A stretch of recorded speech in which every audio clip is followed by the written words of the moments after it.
نبی پاک صلی اللہ علیہ وسلم کے صحابی حضرت سعید بن زید رضی اللہ تعالیٰ اور عشرہ مبشرہ صحابی حضرت عمر کے بہنوئی ہیں، اور یہ حوالہ میں آپ کو مسلم شریف سے عرض کر رہا ہوں۔ حضرت سعید بن زید رضی اللہ تعالیٰ عنہ وہ خوبصورت آدمی ہیں جنہیں دنیا میں چلتے پھرتے میرے نبی پاک نے جنت کی بشارت عطا فرمائی۔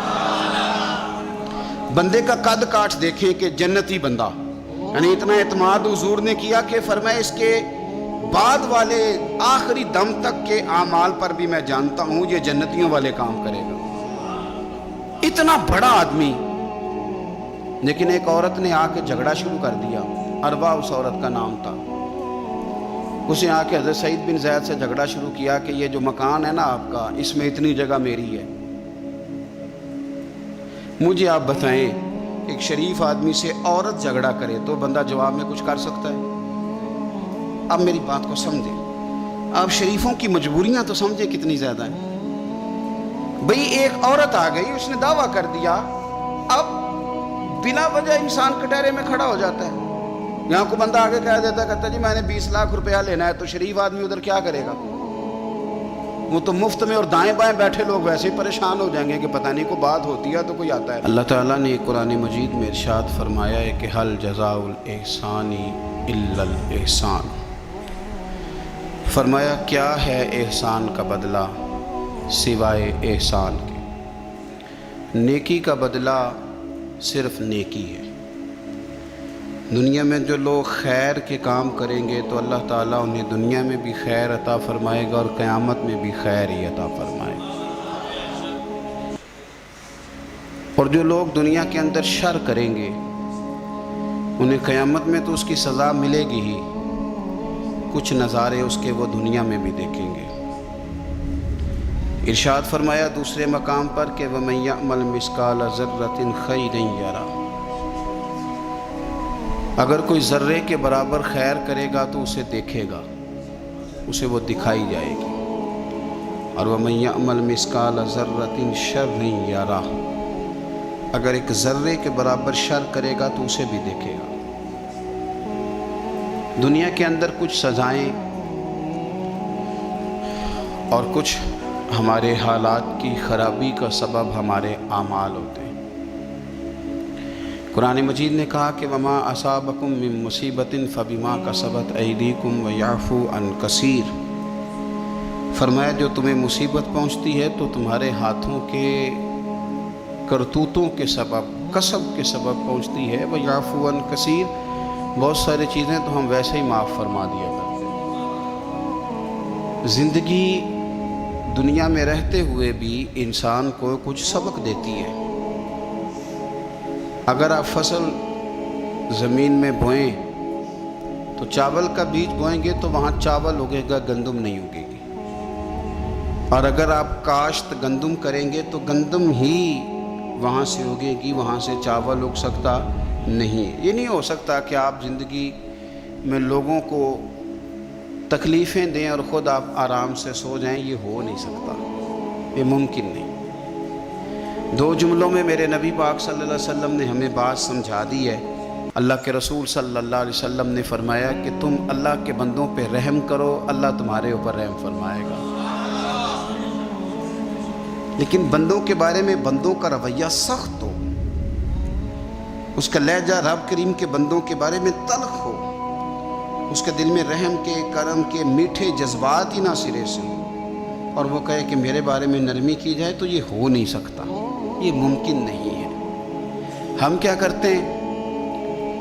ہم اپنے تھوڑی دیر کے سکون کے لیے بہت سارے لوگوں کو تکلیف میں مبتلا کرتے ہیں، بلکہ بعض لوگ تو ایسے ہیں جو دوسروں کو مصیبت میں دیکھ کر خوش ہوتے ہیں، ان کو قلبی راحت نصیب ہوتی ہے۔ کسی شخص کو مشکل میں دیکھتے ہیں، پریشانی میں دیکھتے ہیں تو بڑا انہیں سکون میسر آتا ہے، اور میں نے دیکھا ہے کہ بغلیں بجاتے ہیں، اور وہ باقاعدہ دلائل دیکھے ہیں، دیکھا نا ہمارے ساتھ ایسے کرتا تھا تو آج اس کا کیا حال ہو گیا۔ باقاعدہ لوگ یہ کام کرتے ہیں۔ ہمارے درویشوں نے اپنے رنگ میں بھی ہمیں بڑے مسئلے سمجھائے ہیں، پر اللہ کرے ہماری سمجھ میں بات آئے۔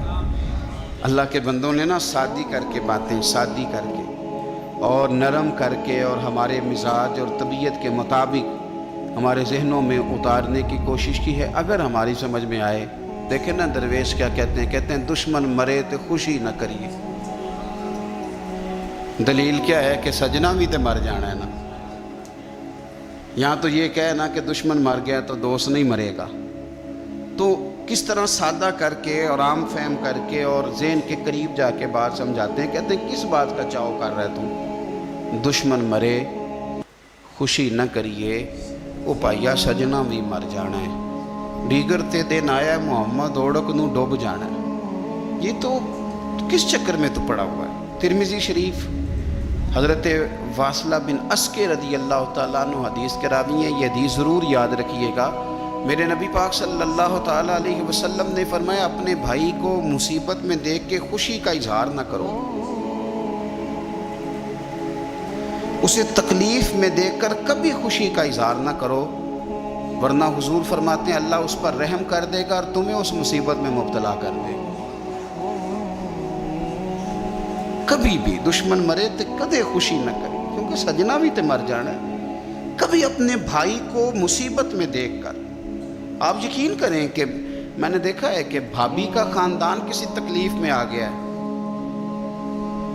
تو وہ بجائے اس کے کہ ان کے لیے دعا ہوتی, لیکن شریکہ چل رہا ہے نا, تو تبصرے ہوتے ہیں کہ میں نے تو پہلے ہی کہا تھا یہ لوگ ٹھیک نہیں.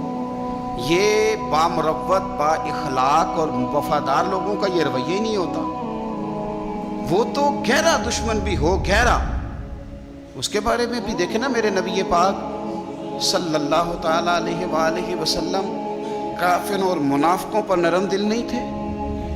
ان کے بارے میں بھی حضور دعائیں کرتے تھے کہ اللہ انہیں خیر کی توفیق عطا فرما. تو کبھی بھی کسی کے بارے میں اس طرح کا رویہ اختیار نہ کریں, ورنہ وہ وقت دور نہیں کہ جب آپ اسی طرح کا ہمارا معاملہ عیب تلاش کرنے کا ہے.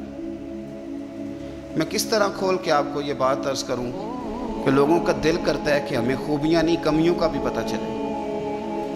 ٹٹولتے ہیں کہ تو وہاں نہیں جاتا, تو جاتا تھا تو اب کیوں نہیں جاتا, اور تو اگر جاتا ہے تو پھر تو کوئی کہانی سنا, کوئی بات چھیڑ. یہ ہمارا مزاج ہے. ہم چاہتے ہیں, میرے رب نے ہمیں محدود بنایا ہے, ہم لا محدود کیوں ہوتے ہیں. اللہ نے ہمارے اوپر رحم فرمایا ہے کہ ہمیں دیوار کے پیچھے نظر نہیں آتا.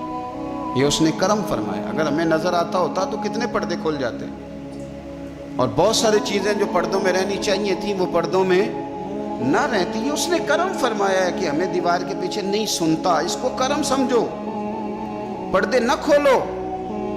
اگر ہمیں یہ خبر ہوتی کہ سامنے کیا ہے تو بہت سارے ہمارے معاملات خراب ہو جاتے. اس کا شکر ہے, اس کا کرم ہے. یہی بہتر ہے کہ پردوں میں وہ پردہ پوش رہے, اور وہ اگر پردے اٹھا دے تو کسے ہوش رہے. مہربانی کریں, آپ جو اللہ تعالیٰ نے ہمیں محدود بنایا تو لا محدود ہونے کی کوشش کیوں کرتے ہو.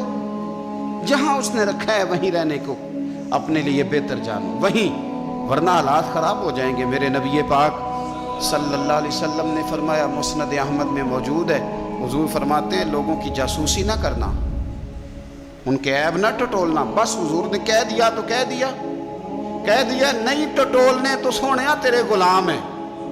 سوال ہی نہیں پیدا ہوتا کہ ہم کبھی یہ کام کریں.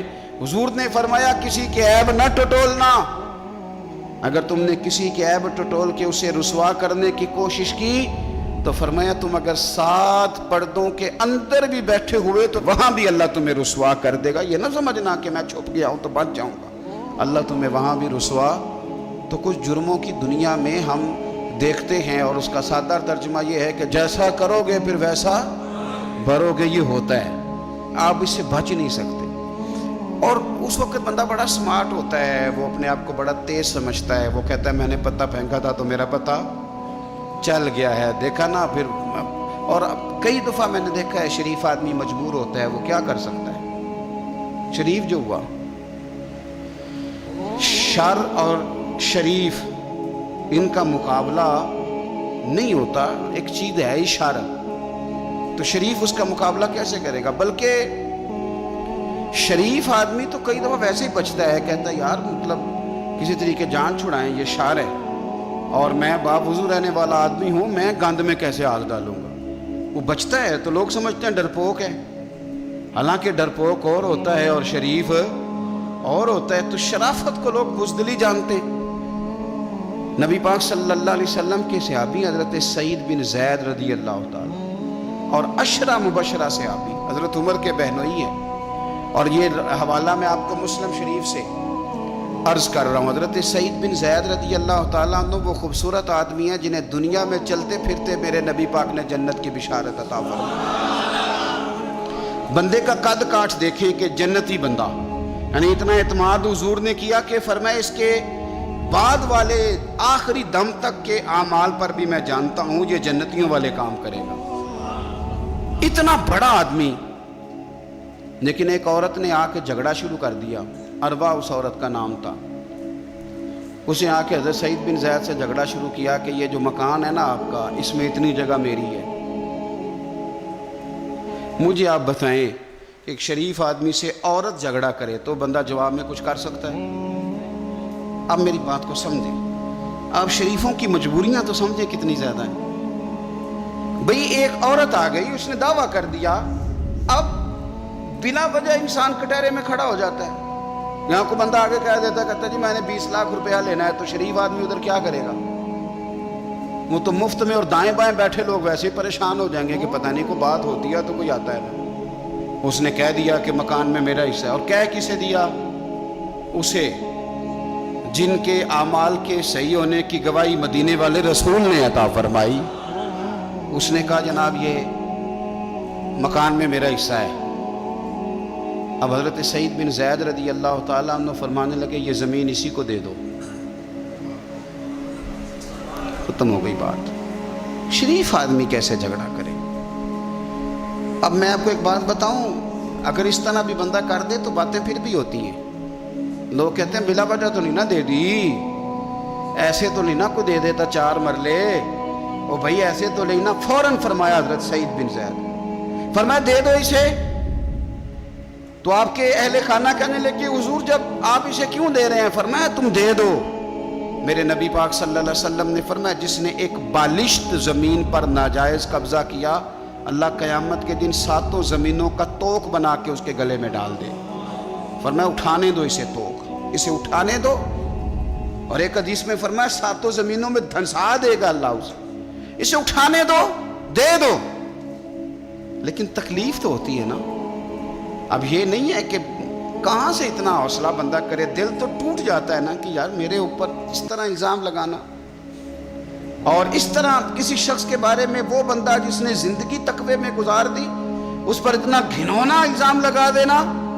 اب حضرت سعید بن زید نے نا لوگوں کو کہہ دیا دے دو، لیکن جب تنہا گئے تو دل ٹوٹا ہوا تھا، کلیجہ پھٹا ہوا تھا، طبیعت پریشان تھی، ہاتھ اٹھائے، کہا اللہ سچائیاں بھی تو جانتا ہے، جھوٹ بھی تو جانتا ہے، ظاہر چیزوں کو بھی تو جانتا ہے، چھپی ہوئی کو بھی تو جانتا ہے۔ اللہ اگر یہ جھوٹی ہے تو اسے اندھا کر دے، اور اللہ یہ جو زمین اس نے مجھ سے لی ہے نا، پھر اس میں اس کی قبر بنا دے۔ بعض شارحین نے لکھا ہے کہ حضرت سعید بن زید تو پہلے وصال کر گئے، لیکن وہ عورت زمین تو لے لی، گھر میں رہتی تھی پر اندھی ہو کے رہتی تھی، ڈھونڈتی پھرتی تھی، دائیں بائیں جاتی تھی۔ تو لوگ اسے کہتے تھے کیا بنا؟ کہنے لگے کچھ نہ پوچھو، مجھے سعید بن زید کی دعا لگ گئی، مجھے لگ گئی دعا۔ تڑپتی تھی، روتی تھی، کنواں کھدوایا ہوا تھا، امیر لوگوں نے گھر میں کنواں کھدوایا ہوا تھا، تو یوں لگتا ہے کہ پانی بھی کوئی نہیں پلاتا تھا، کوئی نواسا نواسی پوتا پوتی بھی قریب نہیں آتا تھا۔ پانی پینے کے لیے کنویں میں گئی تو اندر ڈوب کے مر گئی۔ اس کا گھر ہی اس کی قبر بن گیا۔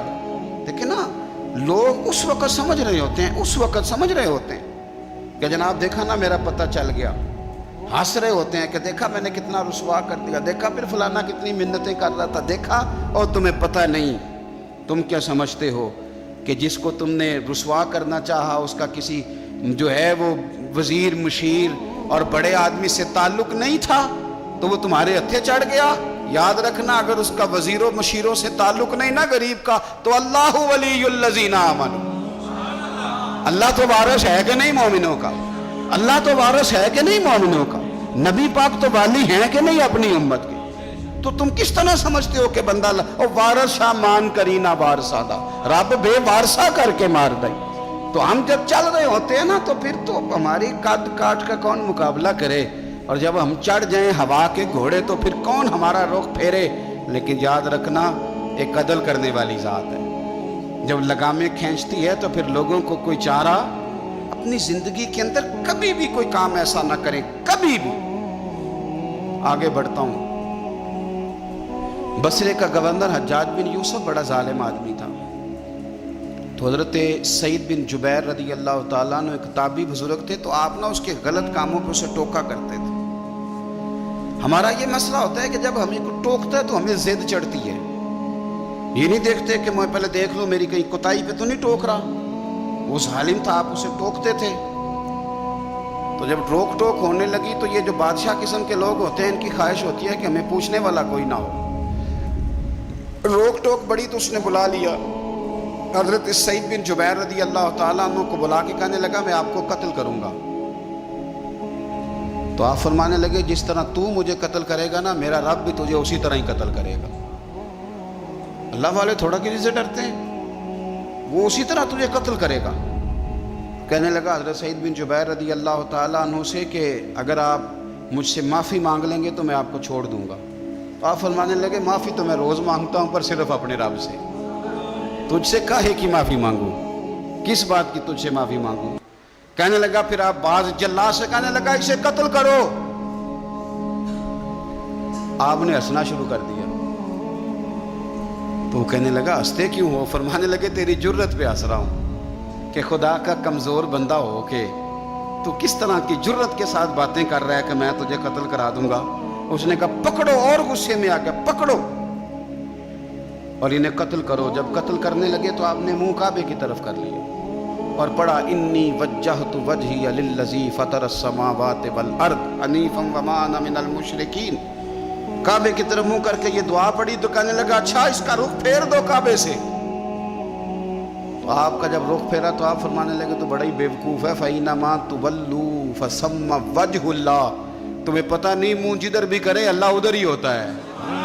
تو بڑا بیوقوف ہے، تو کعبے سے رخ پھیر کے سمجھتا ہے کہ اللہ کوئی معاذ اللہ مقید ہے، ادھر رب تو ہر طرف ہے، جلوہ تیری ذات کا کو بکو ہے، میں جدھر دیکھتا ہوں ادھر تو ہی تو ہے، جدھر دیکھتا ہوں ادھر، جے میں تینوں اندر جانا تو پھر مقید جانا، تو جے میں تینوں باہر جانا تے اندر کون سمانا، اندر بھی تو میں تے باہر بھی تو میں تے بلا کون نمانا۔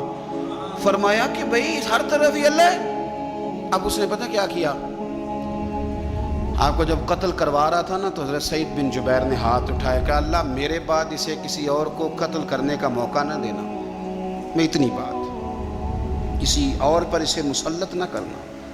حضرت سعید بن جبیر قتل ہوئے، شہید ہوئے تو اتنا خون بہا، اتنا خون بہا کہ خون بند ہی نہیں ہوتا، اتنا خون۔ وہ کہنے لگا وزیروں سے، مشیروں سے، طبیبوں سے کہ اتنا خون؟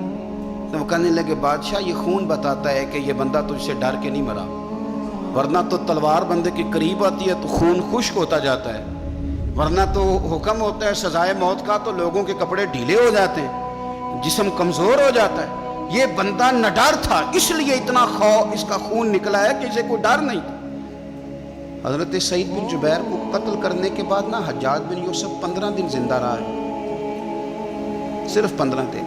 کینسر ہو گیا پیٹ میں، اتنی تکلیف ہوئی کہ جس بیماری کو آج آپ کینسر کہتے ہیں کہ کسی کی سمجھ میں نہیں آتا تھا۔ طبیب گوشت کی بوٹی ڈالتا تھا دھاگے کے ساتھ پیٹ میں تو باہر آتی تھی تو وہ گل سڑ کے باہر نکلتی تھی، اس کے اپنے بھی اس کے کمرے میں نہیں جاتے تھے۔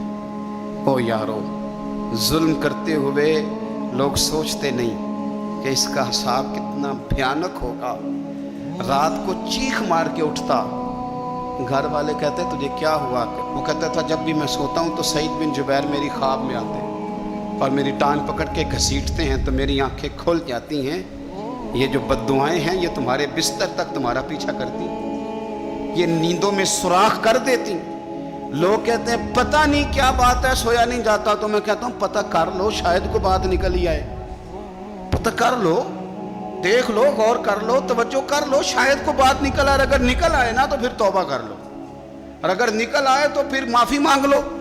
اگر نکل آئے تو پھر اللہ سے ڈر جاؤ، اگر نکل آئے تو پھر احتیاط کر جاؤ، لیکن باتیں نکلنے پر بھی ہم ماننے کو تیار تو یہ مت سمجھیں کہ جب انسان کسی کا ظلم کرے گا تو وہ چین کی نیند سوئے گا. جی ہو سکتا، جیسا کرو گے پھر ویسا، جیسا کرو گے پھر ویسا.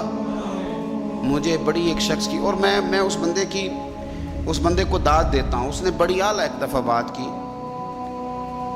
مجھے کسی نے بتایا کہ یہ فلانا آدمی اپنے باپ کا بڑا سخت نافرمان ہے، تو میں چلا گیا اور مجھے پتہ چلا کہ وہ بیچارے جو ہیں اس کے والد وہ تکلیف میں ہیں. تو میں نے جا کے ان سے کہا کہ آپ مہربانی کریں اس بچے سے کہ اپنے ابے کو راضی کر. تو مجھے کہنے لگا پیر صاحب آپ کے آنے کا شکریہ، پر یہ جو کر رہا ہے ٹھیک کر رہا ہے. میں نے کہا کیوں؟ کہنے لگے میں نے اس سے بڑھ کر اپنے ابا کو ستایا، ٹھیک کر رہا ہے. وہ روتا تھا شخص، وہ روتا تھا، کہتا تھا میں نے اس سے زیادہ زیادتیاں کی، تو یہ جو میرے ساتھ کر رہا ہے نا یہ صحیح کر رہا ہے. یہ میری بہو کے سامنے جب مجھے برا بھلا کہتا ہے تو یہ میری سزا، یہ میرا بنتا تھا، میرے ساتھ ہونا چاہیے تھا. یہ اپنے بچوں کے سامنے جب میرے ساتھ سخت رویہ اختیار کرتا ہے تو یہ جو ٹھیک کر رہا ہے جو بھی کر رہا ہے. لیکن میں نے اس کے بیٹے کو کہا، میں نے کہا پتر جہاں تیرا والد آج کھڑا ہے تو بھی کل یہی کھڑا ہونا چاہتا ہے. تیرا بھی ارادہ ہے کہ اسی جگہ کل تجھے کھڑا کیا جائے اسی کٹہرے میں. کہنے لگا نہیں. تو میں نے کہا پھر تو اللہ پہ چھوڑ، تو کس چکر میں پڑ. آپ یقین کریں، آپ سکون دیں، دل پہ ہاتھ رکھ کے اپنے آپ سے پوچھ لو کہ ماں باپ جن کے چلے گئے وہ راضی گئے. نہ کسی کو بتانا، نہ کسی سے ذکر کرنا، وہ اپنے آپ سے پوچھ لو. اگر وہ راضی نہیں گئے تو پھر قبروں پہ جاؤ، پھر ان کے لیے دعائے مغفرت کرو، پھر قبر پہ ہی بیٹھ جاؤ. میرا رب تو وہاں بھی تمہاری صلح کرانے کو تیار ہے، وہاں بھی کرم کر دے گا. اور جن کے موجود ہیں وہ تھوڑی غور کر لیں، وہ ایک دفعہ پلٹ آئیں، واپس آ جائیں. آپ جب کسی سے پیار کر رہے ہوتے ہیں بوڑھے سے تو آپ اپنا بڑھاپا محفوظ کر رہے ہوتے ہیں. جب آپ قدر کر رہے ہوتے ہیں تو آپ اپنی قدر کے لیے آنے والا اپنا مستقبل محفوظ کر رہے ہو. اپنی زندگی کے لب و لہجوں پہ، اٹھنے بیٹھنے پہ غور کرو. میں بڑی ذمہ داری سے کہتا ہوں، ادھر دیکھنا میری طرف. بیٹیاں بڑی پیاری ہوتی ہیں، اور ان کے سسرال سے جب ٹیلی فون آتا ہے نا اور یہ رو پڑتی ہیں کہ ابا جان بھائی جان میں تکلیف میں ہوں، تو آپ یقین کرنا کہ پھر نا شاید زندگی میں بندہ اتنا مجبور کبھی نہیں ہوتا جتنا بیٹی کے فون پہ ہو جاتا. کر بھی کچھ نہیں سکتا اور رہ بھی نہیں سکتا، تو پھر تھوڑی نیکی نہ کر لیں. جس بیٹی کو ہم گھر لائے ہیں اس سے پیار شروع کر دیں، ہم اس کی غلطیوں کو معاف کرنا شروع کر دیں تاکہ کوئی ہماری بیٹی کی غلطیوں کو بھی معاف کرنا شروع کر دے. یہ سودا ہم کیوں نہیں کرتے؟ میرے نبی پاک علیہ السلام نے فرمایا تو رحم کر، اللہ تیرے اوپر رحم کرے گا. تو ہم کیوں نہ یہ کام شروع کریں کہ جو ہمارے ہاں ہے اس کے ساتھ اپنا رویہ ٹھیک کر لیں، تو پھر دیکھیں معاملات کتنے تیزی کے ساتھ بہتر ہوں گے. تو میرے عزیز، یہ مکافات عمل ہے، بڑی جلدی حساب دینا پڑتا ہے، بڑی جلدی، اور ایسے ہی لمبا وقت نہیں بیتتا، بس تھوڑا سا. بخاری شریف میں حضرت خباب بن ارت رضی اللہ تعالیٰ عنہ ایک صحابی ہیں، غریب آدمی تھے. اللہ نے کرم فرمایا، مدینے والے رسول کا کلمہ پڑھ گئے. اور یہ وہ خوش قسمت آدمی ہے جنہیں کبھی کبھی میرے نبی پاک خود ملنے تشریف لے جایا کرتے. میں نے سنا ہے وہ بن سنور کے میری عیادت کو آ رہے، تو کبھی کبھی نہ کبھی کبھی حضور بھی سرکار بھی چر ہویا نا مینوں ترلے لیندے ہاں تے کدی موڑ میرے ول واگا تے خواب میری چ ایک وار جیاویں میں ساری عمر نہ جاگا. تو سرکار کبھی کبھی جاتے. اور یہ وہ صحابی، یہ دو بندے ایسے تھے صحابہ میں جن کو حضرت عمر اٹھ کے ملتے تھے، اور جب یہ دو لوگ آتے تھے تو عمر اپنی جگہ پہ بٹھاتے تھے. ایک حضرت خباب اور دوسرے سیدنا بلال. فرماتے تھے انہوں نے تکلیفیں سہی ہیں دین کے لیے. حضرت خباب لوہے کا کام کرتے تھے، ان کی مالکن عمار بڑی سخت عورت تھی، لوہے کا کام کرتے تھے. حضور صلی اللہ علیہ وسلم کا کلمہ پڑھ گئے. ایک دن مالکن کو پتہ چل گیا کہ یہ تو دین اسلام میں چلا گیا، تو وہ آئی بڑے غصے میں باولی ہو کر، اور آپ نے رکھا ہوا تھا وہ لوہے کی سلاخ آگ میں رکھی ہوئی تھی، تو اس نے جلدی سے وہ سلاخ اٹھائی اور جناب خباب کے سر پہ رکھ دی. جلتی ہوئی سلاخ وہ آگ کا انگارہ بن جاتی، جل گیا سر مبارک. بڑی تکلیف میں آئے میرے رسول پاک. صلی اللہ علیہ وسلم کے حضور عرض کی حضور میں تکلیف میں ہوں میرے لیے دعا فرمائیں۔ حضور نے کیا جملے کہے، قربان جائیں مدینے والے کی دعاؤں پر، حضور کی دعاؤں پر بھی قربان۔ اور میرے اعلیٰ حضرت فرماتے ہیں جب نبی پاک دعا کرتے تھے تو دعا اوپر نہیں جاتی تھی، قبولیت نیچے آ جاتی تھی۔ خدا کی رضا چاہتے ہیں دو عالم، خدا چاہتا ہے رضائے محمد صلی اللہ علیہ وسلم۔ اجابت کا جوڑا، عنایت کا صحرا، دلہن بن کے نکلی دعائے محمد، اور اجابت نے جھک کر گلے سے لگایا بڑی ناز سے جب دعائے محمد صلی اللہ علیہ وسلم۔ تو رسول پاک صلی اللہ علیہ وسلم نے دعا کی، اور دعا کیا کی حضور نے؟ نبی پاک نے دعا دی، اے اللہ میرے خباب کی مدد فرما، اے اللہ میرے خباب کی۔ دعاؤں کا رنگ ہوتا ہے اگرچہ ہمیں نظر نہ بھی آئے تو حضور نے دعا کر دی۔ اب حضرت خباب کہتے ہیں کہ اس دعا کا رنگ میں سوچتا تھا، لیکن نا مکے کے حالات ہیں اور زیادہ کثرت سے تعداد کافروں کی ہے اور طاقت میں بھی کافر ہیں، اسلام پہ بظاہر غربت ہے۔ اب اس دعا کا رنگ کیسے نظر آئے؟ لیکن اگر کرم کرنے والا اللہ ہو تو پھر ضروری نہیں کہ ظاہری اسباب لوگوں کی نظر میں آئیں، پھر وہ رنگ بنا لیتا ہے، پھر وہ ساری رحمتیں خود بخود فرما دیتا ہے۔ حضرت خباب کہتے ہیں وہی میری مالکن ام عمار بیمار ہو گئی، اتنی بیمار ہوئی اس کے سر میں کوئی درد اٹھا، اتنی تکلیف کہ ہر طبیب، ہر حکیم، ہر جگہ گئی، جب کوئی نتیجہ نہ نکلا تو ایک طبیب نے اسے بتایا کہ سلاخ گرم کر کے نا تو سر پہ لگوایا کر، تجھے آرام آئے گا۔ تو آپ فرماتے ہیں پھر ایک دن وہ گھر آئی اور گھر آ کے مجھے کہنے لگی لوہے کی سلاخ اچھی طرح آگ میں تپا کے نا تو میرے سر پہ رکھ۔ کہتے ہیں لوہا تپ رہا تھا، میں پکڑ رہا تھا، اس پہ سر پہ رکھ رہا تھا اور مدینے والے رسول پہ درود و سلام پڑھ رہا تھا۔ میں گویا میری توجہ حضور کی اس دعا کی طرف چلی گئی جو سرکار نے فرمائی کہ یہ انداز ہے قبولیت کا، یہ انداز ہے کہ کوئی جنگ نہیں کرنی پڑی، کوئی بہت زیادہ انقلاب، بس حضور نے دعا کر دی اللہ اس کی مدد فرما۔ تو کچھ فیصلے اللہ پہ بھی چھوڑ دینے چاہیے، بڑی جلدی رب کریم وہ فیصلے فرما دیتا ہے اور بڑی جلدی انصاف ہوتا ہے۔ ہم لوگ نا احتیاط نہیں کرتے، نہ بولنے میں، نہ چلنے میں، نہ بات کرنے میں، نہ ہم دیکھتے ہیں کہ بندہ کس کیٹیگری کا ہے، نہ ہم نے سفید داڑیاں دیکھنی ہے، نہ ہم نے علم دیکھنا ہے، نہ ہم نے کوئی دین کی نسبت دیکھنی ہے، نہ ہم نے تقویٰ دیکھنا ہے، کیونکہ اس وقت میرے ذہن کو بات چڑھ گئی ہے تو وہ ہم نے کر کے چھوڑ دی۔ ہم نے سٹیٹس بھی نہیں دیکھنا کہ بندہ سامنے جو ہے اس کا معیار کس لحاظ کا ہے۔ اور وہ کہتے ہیں جی میں بڑا جذباتی ہوں تو میں اماں کے سامنے بول پڑتا ہوں، میرے سے بات ہو جاتی ہے، تو میں کہتا ہوں تو بالکل جذباتی نہیں، اگر اماں کے سامنے بول پڑتا ہے تو ایس ایچ او کے سامنے بھی بول کے دکھا، پھر تیرا پتہ چلے گا۔ اگر تو جذباتی ہے اور ابا کے سامنے تجھے غلطی لگ جاتی ہے تو جج صاحب کے سامنے بھی غلطی لگے نا، پھر تو تیرے جذبات کی سمجھ آئے۔ لیکن یہ غصہ بڑا سیاںا ہے، تو میں بات ٹھیک کر رہا ہوں اور میری بات پہ اچھی طرح توجہ کریں۔ غصہ ہمارا بڑا سمجھدار ہے، تگڑے بندے پہ آتا، یہ ماڑے بندے پہ آتا ہے، غریب آدمی سمجھدار غصہ ہے۔ اوہو اتنا یہ غصہ عقل مند ہے، اتنا سمجھدار ہے کہ یہ جناب حد ہو جاتی ہے بات کرتے ہوئے۔ اور میرے ابا جی بڑی سادی مثالیں کبھی کبھی مجھے سمجھاتے تھے تو میں بڑی بات کو سمجھتا تھا۔ وہ کہتے تھے کہ ہم دیہاتی لوگ بھی عجیب ہیں، گالیوں پہ لڑ پڑتے ہیں اور اتنی لمبی لڑائی ہوتی ہے کہ بات تھانے جاتی ہے، تو جس گالی کی وجہ سے ہم نے ایک دوسرے کے سر پھوڑے ہوتے ہیں وہ جا کے تھانے ہمیں 2500 گالیاں کھانی پڑتی۔ یہ ہمارا عجیب بیوقوفوں والا عمل ہے کہ جس بنیاد پہ یہاں لڑے تھے، میری بات کی سمجھ آ رہی ہے آپ حضرات؟ تو وہ پھر بڑی رسیلی سجیلی بات کرتے ہیں، میرا خیال ہے ہم سے محکموں والے لوگ کیا کرتے ہیں ہم۔ تو غصہ بڑا ہمارا عجیب و غریب قسم کا ہے۔ اسی طرح کا دکانداروں کا مسئلہ ہے، پائیا چینی والے پہ غصہ آتا ہے جس نے پاؤ لینی ہو، ہے نا جی، یا اس پہ غصہ آتا ہے جس نے ادھار لینا ہو۔ لیکن آئے ہائے جو کہے کہ میں نے تو اکٹھا لینا ہے 20 کلو چینی، اس پہ بھی کبھی غصہ ہے؟ اگر وہ کہہ دے توڑا ٹھیک نہیں، آتا ہے غصہ؟ کہتا ہے میں اندر سے نیا لے کے آتا ہوں۔ میں نے تو ڈاکٹروں کا یہ حال دیتا ہے، ڈاکٹروں کا، آپ یقین کریں یہ میں نیچے سے شروع ہوا ہوں، اور اگر آپ مجھے تجزیہ بیان کرنے کا کہیں گے تو میں بڑا اوپر تک جاؤں گا۔ میں نے ڈاکٹر دیکھے ہیں، ڈاکٹر حضرات، غریب آدمی بیچارہ نا جس کی کوئی سفارش آ گئی ہے کہ یہ غریب ہے تو ڈاکٹر صاحب چلو 500 روپیہ چھوڑ دیں، اب ڈاکٹر کا دل بڑا پریشان ہوتا ہے کہ یہ جا کیوں نہیں رہا، آ کیوں گیا ہے۔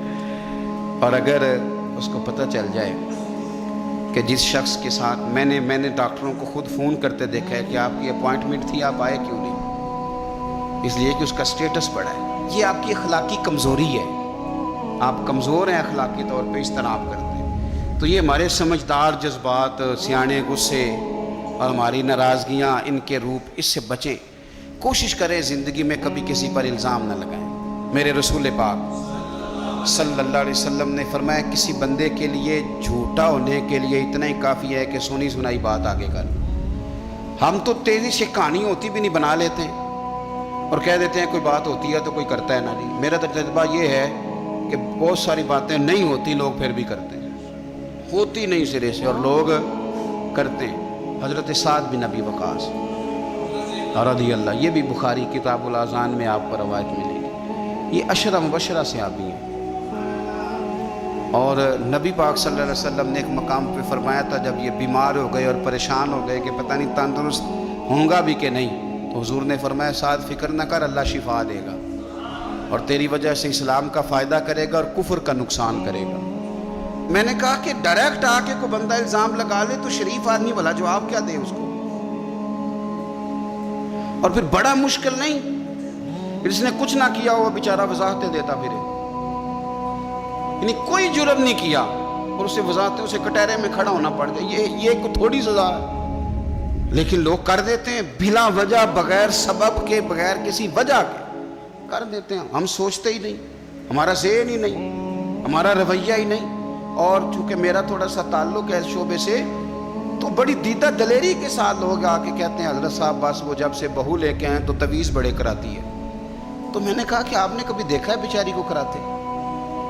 اور اس سبب سے ایک میں نے رپورٹ پڑھی کہ مار مار کے بحال کر دیا خامد نے کہ تویز کراتی۔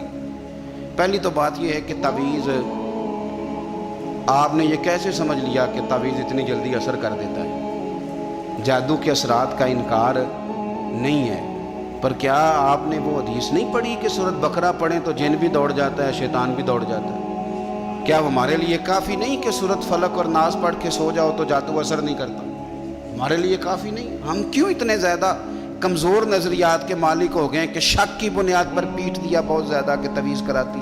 یہ اتنی کمزوری مسلمان کے نظریے میں کیسے آ گئی؟ لیکن اب الزام اس طرح کے لگایا جائے جن کا کوئی وجود ہی نہ ہو، کوئی وجود ہی نہ ہو۔ وہ جی یہ اسی طرح کے الزام بیٹی لگاتی ہے، وہ کہتی ہے کہ اس کو نا اس کے ماں باپ سکھاتے ہیں، پڑھاتے ہیں۔ تو میں نے کہا کبھی تم نے سنا ہے پڑھاتے ہوئے؟ کہتی نہیں، وہ بیٹھا تو ہوتا ہے نا رات کو جا۔ میں نے کہا وہ تو جب سے پیدا ہوا ہے اماں کے پاس ہی بیٹھا ہوا ہے۔ تو یہ بغیر سبب کے بلا وجہ اور وضاحتیں دیتی پھرتی ہے بیچاری بوڑھی اماں کہ نہیں نہیں میں ایسی نہیں ہوں۔ کیوں کٹہروں میں لوگوں کو کھڑا کرتے ہیں؟ اخلاقی رویے بلند کریں اور سوچ سمجھ کے بات کریں، سوچ سمجھ کے۔ حضرت سعد بن ابی وقاص، حضور صلی اللہ علیہ وسلم نے کتنی اس شخص کی عظمتیں بیان کی، عشرہ مبشرہ صحابی ہیں، لیکن آپ پر ایک شخص نے نا 3 الزام لگا دیے۔ اور شاید میں نے پہلے بھی کہا تھا کہ لوگ بڑے سیانے ہیں، کعبے کے اندر سے مٹی لے کے بت بنا لیتے ہیں، اور یہ کسی کو کیسے معاف کریں گے؟ انہوں نے تو جناب مریم سلام اللہ علیہا پہ بھی الزام لگا دیا، حضرت عیسیٰ کی والدہ مریم پہ۔ وہ کسی شاعر نے کہا تھا مخلوق تو فنکار ہے اس درجہ کے پل بھر میں، سنگے در کعبہ سے بھی اصنام تراشے، اور تم کون ہو کیا چیز ہے داغ قبا بھی۔ لوگوں نے تو مریم پہ بھی الزام تراشے، یہ معافی دیتے ہیں کسی کو؟ بس ہو گئے پیچھے تو ہو گئے۔ 3 الزام حضرت سعد بن ابی وقاص پہ لگا دیے۔ پہلا الزام یہ لگایا کہ حضرت سعد بن ابی وقاص جو ہیں یہ مال غنیمت برابر تقسیم نہیں کرتے، اور دوسرا الزام یہ لگایا کہ لشکر اسلام کو بھیج دیتے ہیں، خود ساتھ نہیں جاتے، اور تیسرا الزام یہ لگایا کہ مقدمات کے فیصلے میں عدل سے کام نہیں لیتے۔ ایک یہ کہ یہ لشکر کے ساتھ خود نہیں جاتے، ایک مقدمات کا فیصلہ عدل سے نہیں کرتے، اور تیسرا یہ کہ یہ مال غنیمت عدل سے تقسیم ہے۔ حضرت سعد بن ابی وقاص کو بڑی تکلیف ہوئی، ہاتھ اٹھائے، کہا اللہ اگر یہ جھوٹا ہے نا تو اس کی عمر لمبی کر دیں، اس کے فقر میں اضافہ کر دیں، اسے فتنوں میں مبتلا کر دیں۔ دعا کر دی، بات ختم ہو گئی۔ حضرت سیدنا عبد الملک بن عمیر تابی بزرگ ہیں،